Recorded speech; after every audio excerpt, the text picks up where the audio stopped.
We can take the criticism, sometimes, but only if it's coming from a safe place, from someone who we know is on our side, who has our best interests in mind. If we get even the slightest sense that they're antagonistic towards us, or they're out to get us, we simply don't hear what they're saying. We shut out the entire conversation. This week's Parsha describes what seems to be an impossible situation. The Jewish people are in a state of mass hysteria. They've accepted the slanderous report of 10 of the spies regarding the land of Israel. They're convinced they'll never enter, leaving only 2 of the spies, Yehoshua and Kalev, to defend the land. But one of those spies, Yehoshua, has no voice with the people. They already know what he's going to say. They know he's a loyal servant to Moshe, and they're not interested in his words. Kalev, left alone to defend the land, comes up with a brilliant strategy.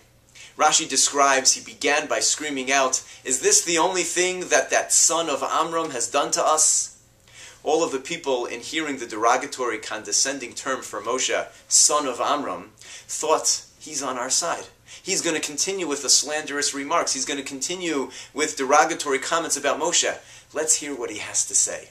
And when they all silenced themselves to hear what he was going to continue, he was able to say, "Is this all that he's done? But this is the same Moshe that led us out of Egypt, the same Moshe that split the sea, the same Moshe that brought us the Torah from Har Sinai.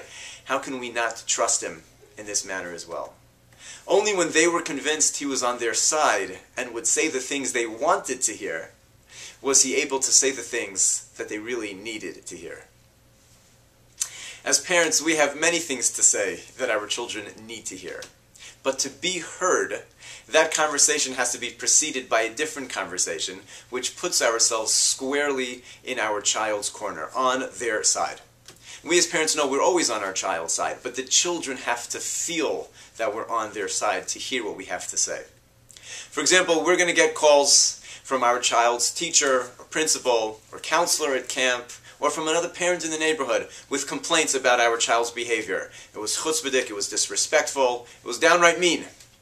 When we sit down with our child to have that conversation, if we open that conversation with accusations or rebuke, our children will simply shut it out. They won't hear what we have to say. If we can remember before we have that conversation that there's almost always another side of the story. Our child also experienced something which led to their behavior. And we can start the conversation with, "What happened today?"